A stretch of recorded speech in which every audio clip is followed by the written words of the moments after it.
So for the second part of section one's notes, we're going to start by reviewing EQ4, which is talking about the printing press, which you just completed reading the article that talked about the printing press. So now we're just going to kind of check back over this to make sure we understand why the printing press was important and how it came about in this time period.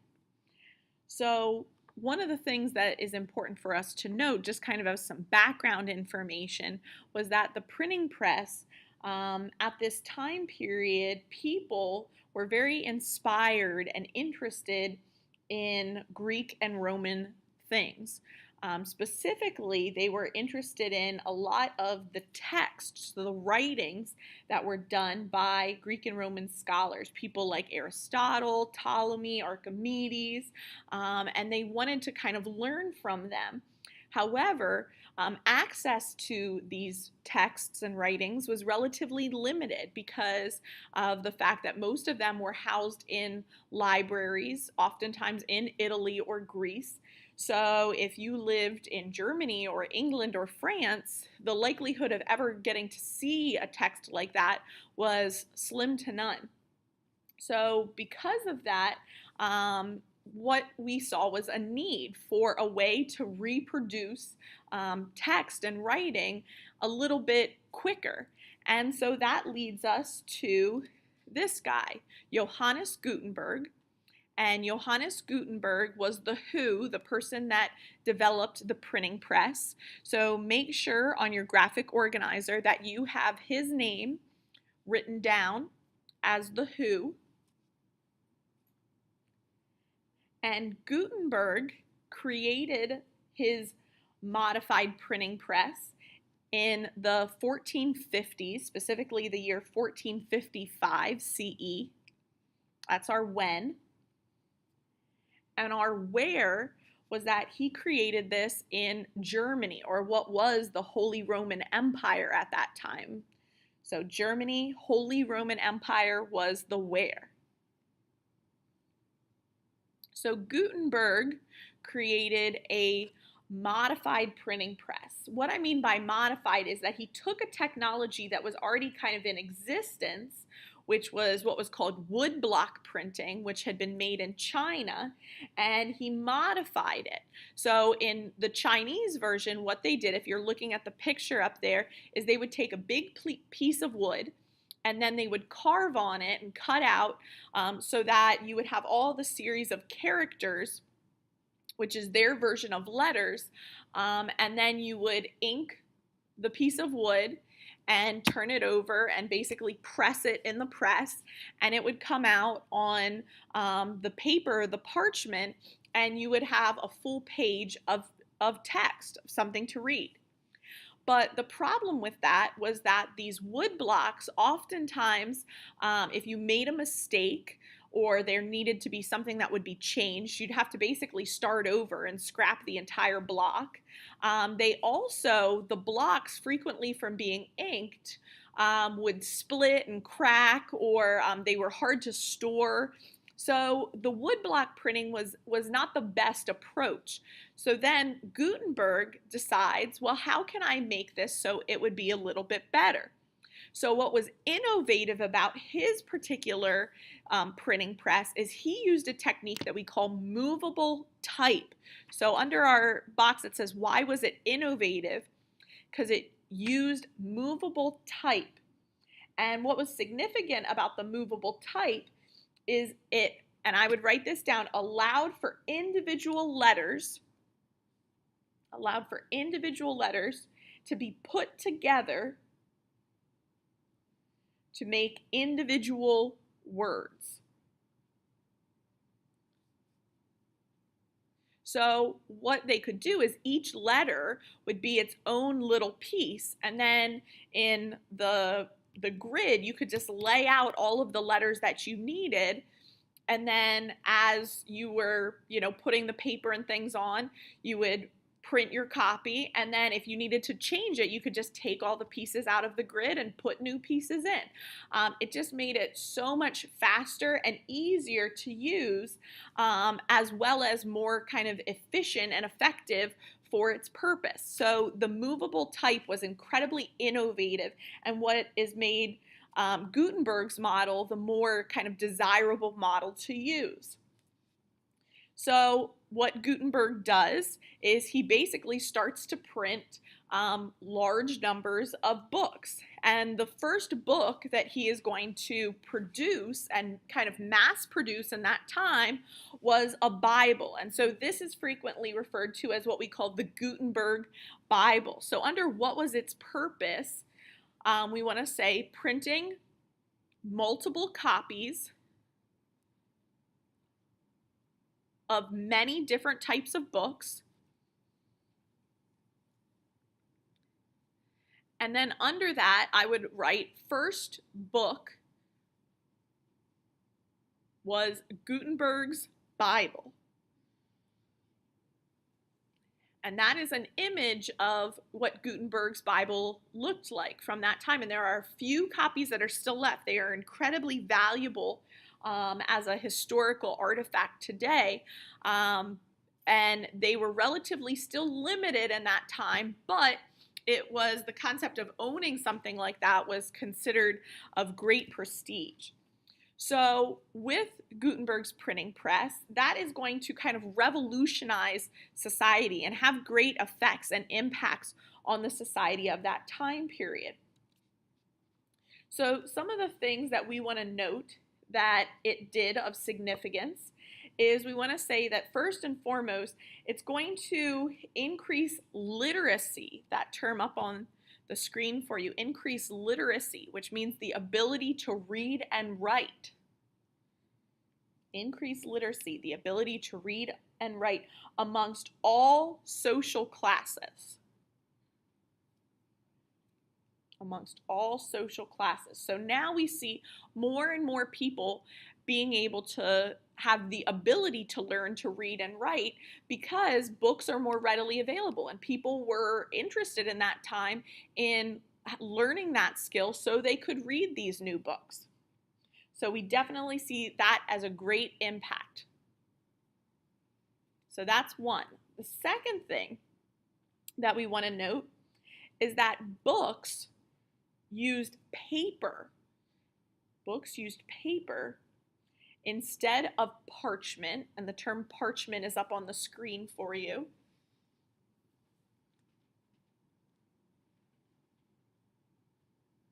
And then we want to say which caused less people to use this material. Which caused less people to use this material. So one of the other impacts or effects is that people started to use paper instead of parchment, which parchment was like this kind of thin, very like terrible paper. Some of you have maybe seen it before. There's parchment paper that you can use for like cooking or baking. And it is just not the best material, but that was traditionally what writing and things were done on. And so parchment kind of goes by the wayside, and instead paper is going to be more readily used. So that's going to be an important change in society. So that's our second one. Third thing was something many of you noted from the reading, which was that new ideas and beliefs were spread throughout the world.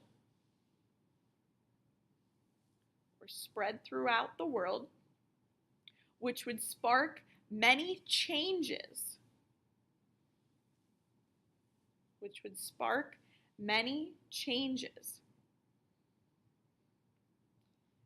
So because of books, and these books containing lots of new ideas and people reading these ideas for themselves, what we're going to see is more and more people starting to kind of think about the world differently and have conversations about, things like religion and government, and, start to challenge. Many of you had on your paper about kings and monarchs and governments and the church being fearful of the spread of information, and they were, because now it's going to give more people authority to kind of think for themselves, especially with that humanist idea, which fits with this time period as well. So that's going to be a big change, is more and more people kind of starting to think for themselves, and that's going to lead to events that we're going to talk about later, like our scientific revolution, Enlightenment, and then the Protestant Reformation. The last thing that we want to note that was a major change because of the printing press was that writers began to write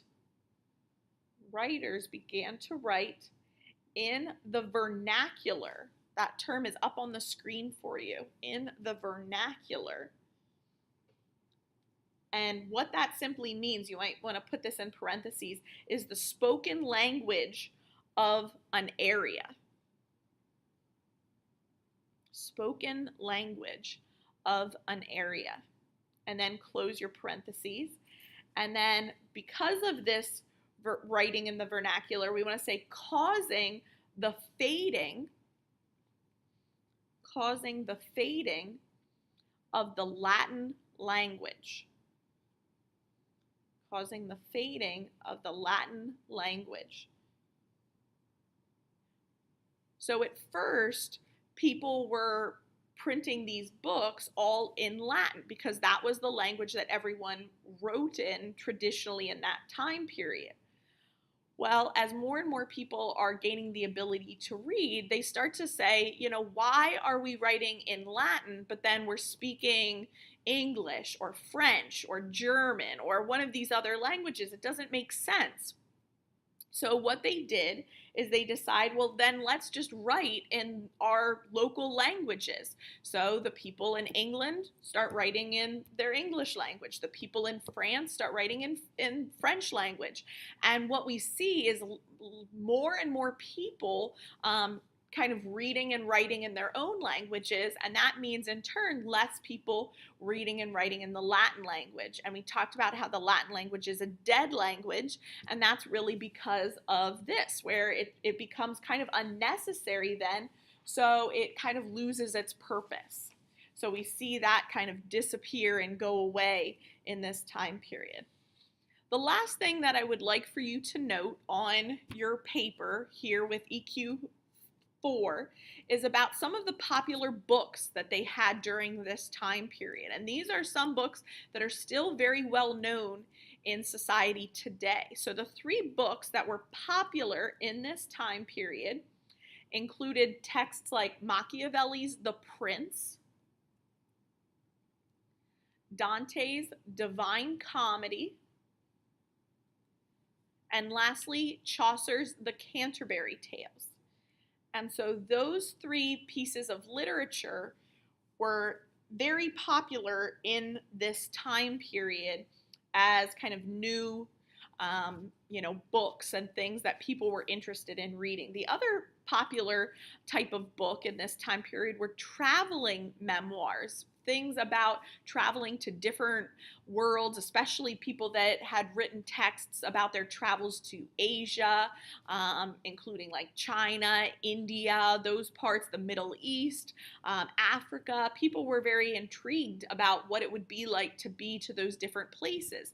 So again, spreading ideas, getting people to think about different parts of the world and different places. So definitely we can see some growth and great developments that are occurring in this time because of the printing press. So the last thing that we're going to talk about for this section is how the Italian Renaissance is going to kind of spread throughout other parts of Europe and trigger some renaissances in Northern Europe. So the first thing that we want to note is that the Italian Renaissance was highly focused on the upper classes in Italy. Was highly focused on the upper classes in Italy and improved their art, architecture, and humanist thought of the time.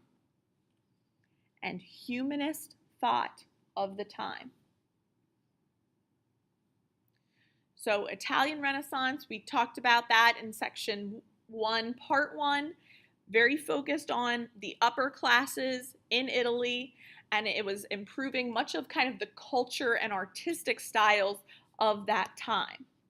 So then the Northern Renaissance, what's kind of unique or different about that, the first thing we want to say is that the Northern Renaissance occurred in the late 1400s, as ideas were spread around Europe. As ideas were spread around Europe. So very much the Northern Renaissance was triggered by the Italian Renaissance, much in part due to actually the printing press, because the printing press allowed for the ideas and the art and the things that were happening in Italy to kind of be spread throughout these other parts of Europe much more easily than they would have been pre-printing press. So that's going to be kind of an important change that occurs also because of the printing press. So what we notice about the Northern Renaissances is that many were inspired by Italian Renaissance art and architecture due to trade with Italy, or what we call art patronage. And patronage is P-A-T-R-O-N-A-G-E.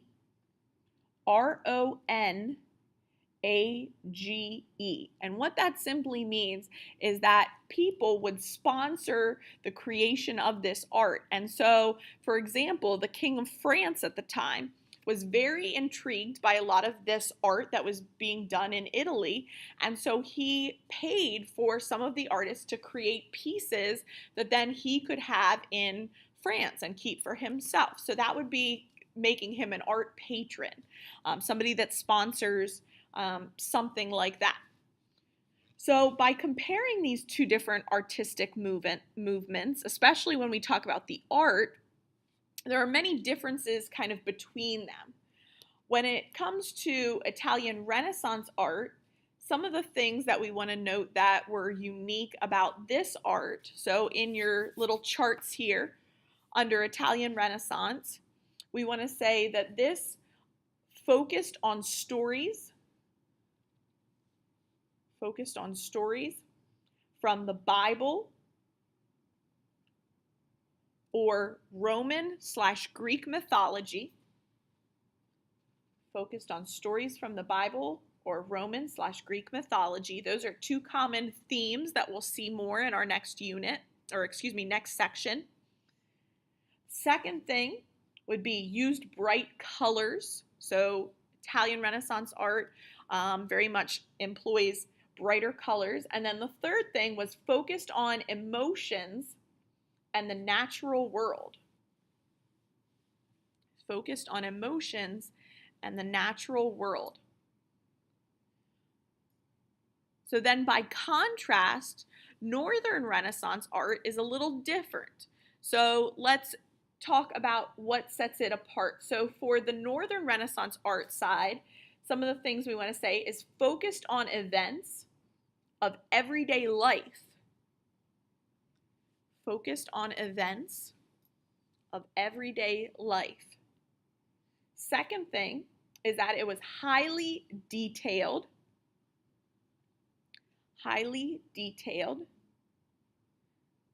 And the third thing is that it was Gothic/medieval. Medieval is MEDIEVAL in color and technique. Gothic/medieval in color and technique. That simply means that it often used kind of darker colors, richer colors, and a lot of the styles were similar to kind of the art of the Middle Ages. So just to kind of give you an example, we're going to be looking at the art of the Italian Renaissance, but here are a couple examples of Northern Renaissance art and architecture. One of the most famous artists of the Northern Renaissance was a guy by the name of Jan van Eyck, and he created these two pieces. As you can see, both pieces use a lot of rich colors, darker colors, are very, very detailed in the painting and the pieces that they're creating, and also generally are telling more kind of stories of everyday life and things that they would see around them. We also, at this time period in England, are going to have a renaissance of kind of literature and theater. And many of you know the guy there on the right, that is William Shakespeare. And he was patronized by the Queen of England, Elizabeth I. We will talk about her. She's pictured there on the left. And so many of the plays that you read here in school by Shakespeare were created during this time period, and that was part of their English Renaissance.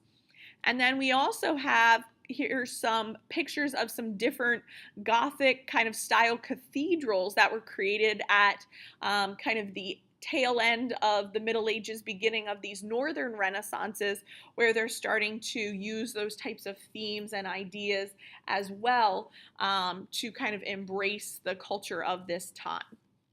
So we'll kind of see the contrast there as we look at the Italian Renaissance pieces in our next section. So this concludes section 1.